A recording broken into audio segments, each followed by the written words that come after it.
మీ సీజన్‌లో మీకొచ్చిన winnowing prize money ఏదైతే ఉందో క్యాన్సర్ పేషెంట్ ఖర్చు పెట్టారా? అంటే ఒక విన్నింగ్ ప్రైజ్ 50,00,000 మనకొచ్చింది 32.5 సంథింగ్ 35 లోపు.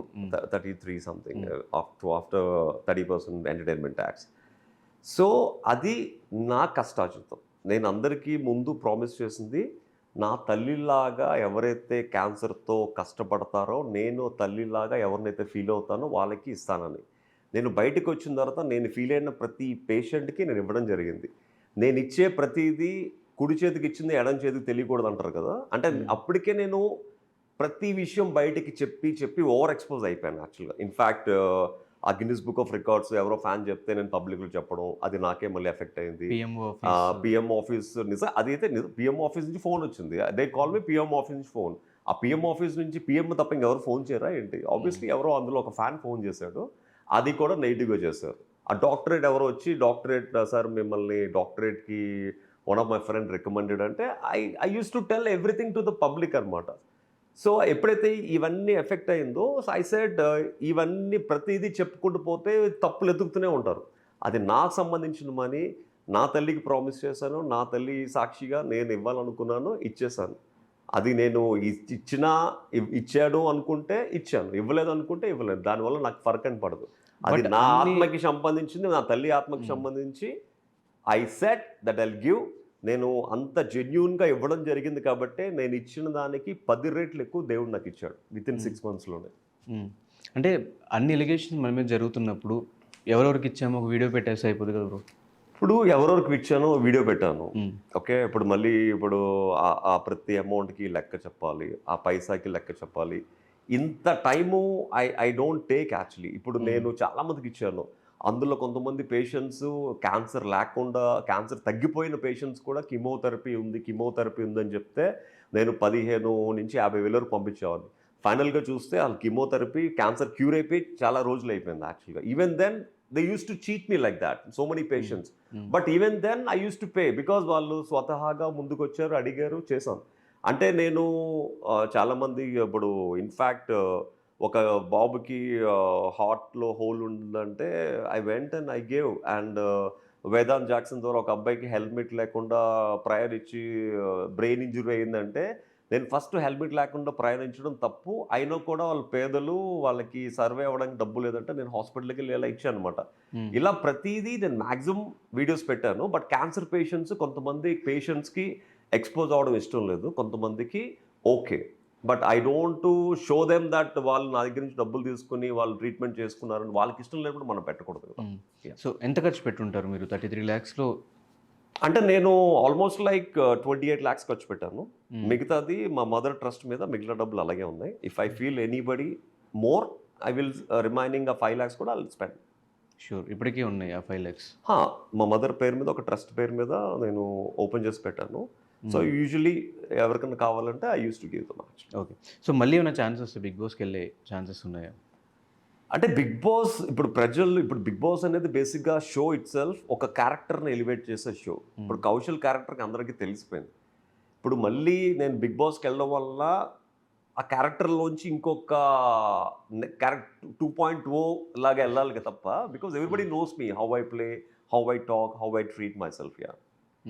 అంటే ఇప్పుడు బిగ్ బాస్కి మళ్ళీ వెళ్తే బిగ్ బాస్ అనేది నాకు లైఫ్ ఇచ్చింది. ఆబ్వియస్లీ వాళ్ళు ఎప్పుడు పిలిచినా నేను ఎప్పుడు I'm available for them.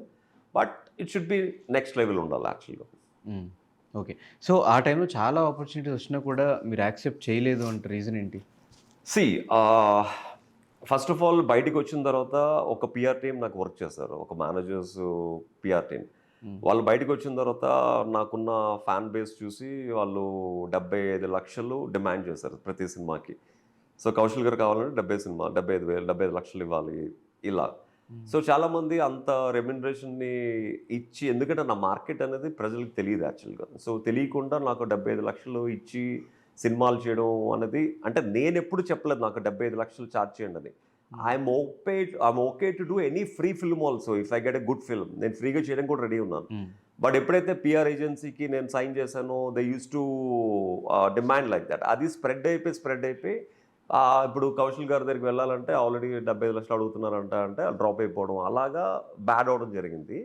But నాకు నిజంగా అప్పటికి చెప్పాను. పర్సనల్‌గా నేను ఎప్పుడు ఇంటర్వ్యూలో చెప్పుకోలేదు. But personally I felt thought నాకు ఒక మంచి ఫిల్మ్ ఏదొచ్చినా కూడా నేను ఫ్రీగా చేయడానికి రెడీగా ఉన్నాను. అండ్ నేను ఓన్లీ ఒక్క హీరో మీద ఫోకస్ చేయట్లేదు. I want to be a good artist. ఎందుకంటే నా 3 జనరేషన్స్ కూడా ఇన్ ద ఫిల్మ్ ఇండస్ట్రీ. మా తాతగారు ఎస్వి రంగారావు గారితో, జగ్గయ్య గారితో, అల్లు రామలింగయ్య గారితో ఎన్నో నాటకాలు చేశారు. మెడ్రాస్లో ఉండి వాళ్ళతో పాటు ఉండి సక్సెస్ అవ్వక మళ్ళీ కొత్తపల్లికి వచ్చి సైకిల్ షాప్ పెట్టుకున్నారు. He is not success. My father is all India best actor. Is మొత్తాన్ని ఒక 7 to 8 all India best actor awards వచ్చాయి. మోర్ దెన్ 800 థియేటర్ షోస్ చేశారు. But film industry is not success. Maybe నేను success అవ్వాలన్న థాట్తో ఈ success వెనకాల పరిగెడుతూ నా family ఇబ్బంది పడకూడదన్న థాట్తో నేను వేరే ప్రొఫెషన్స్ మీద కాన్సన్ట్రేట్ చేసి దీని మీద 100% ఎఫర్ట్స్ పెట్టుండకపోవచ్చు కానీ but I'm happy with financially and successfully creatively I'm happy with my life. So ఇప్పటికీ తనిష్తో టచ్లో ఉన్నారా, టచ్లో లేరా? నో, రైవల్రీ ఇంకా కంటిన్యూ అవుతుందా మీ ఇద్దరికి? రైవల్రీ లేదు.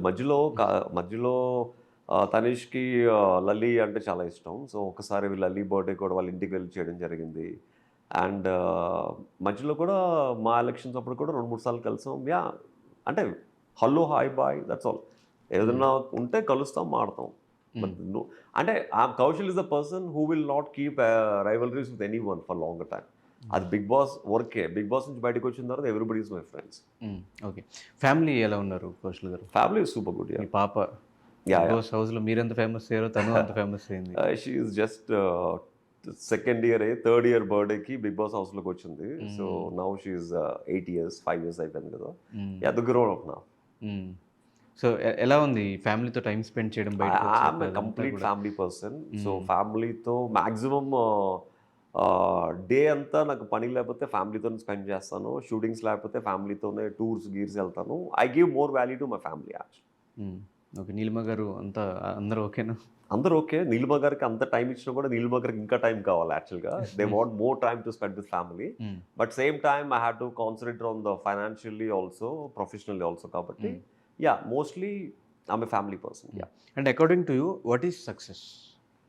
According to me what is success అంటే ఒక పర్సన్ హైదరాబాద్కి లేకపోతే ఒక ఇండస్ట్రీని నమ్ముకుని ఒక ప్లేస్కి వచ్చినప్పుడు తనేంటో తనకు తెలుసు. సో కొన్ని సంవత్సరాల తర్వాత తనేంటో తనకు తెలుసు. ఈ మధ్యలో జరిగే ట్రావెల్నే ఒక కాయిన్ నుంచి ఇంకొక కాయిన్ చూసినప్పుడు జరిగే different personality is success actually. What I mean అంటే తను వచ్చినప్పుడు ఎలా ఉన్నాడో 10 సంవత్సరాల తర్వాత వచ్చినప్పుడు నన్ను ఎవరు గుర్తుపట్టరు. I use to go on city buses మీద తిరిగేవాడిని. ఇప్పుడు నా everybody knows who is Kaushal. So that is success. అంటే ఒక మనిషికి పరిచయం లేని ఇంట్రడక్షన్ ఏదైతే జరుగుతుందో అది సక్సెస్ అని నా ఉద్దేశం. ఒకప్పుడు హాయ్ ఐమ్ కౌశల్ అనేవాడిని, ఇప్పుడు హాయ్ కౌశల్ గారు అని అంటారు. So that is the success.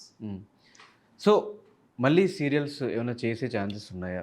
Serials I'm actually serials నేను ఒక 21 సీరియల్స్ 22 సీరియల్స్ వరకు చేశాను. 21-22 serials. I enjoyed that serial life. అంటే మళ్ళీ ఏదన్నా అంత పీక్ ఏదన్నా క్యారెక్టర్ నేను మళ్ళీ సూర్యవంశం తర్వాత ఆదిశంకర్ ఆ రోల్ లాంటిది వస్తే చేస్తాను. బట్ అంటే నా యాటిట్యూడ్కి సరిపడా అంటే జనాలకి అట్రాక్ట్ అయ్యే సీరియల్స్ ఏమైనా పడాలన్నమాట. సూపర్. డెఫినెట్గా త్వరలో రిలీజ్ అవుతున్న మీ రైట్ ఫిలింకి all the very best. Thank you so much మాకు ఈ టైం ఇచ్చి చాలా ఇన్ఫర్మేషన్ మాకు అందించినందుకు. అండ్ సీజన్ 2లో ఎలాంటి సక్సెస్ మీరు అందుకున్నారు, ఈ రైట్ ఫిలింతో కూడా అలాంటి సక్సెస్ అందుకోవాలని మనస్ఫూర్తిగా కోరుకున్నాం. రైట్ గురించి ఇంకో ఇంటర్వ్యూలో మాట్లాడుకున్నాం. Thank you so much. Thank you.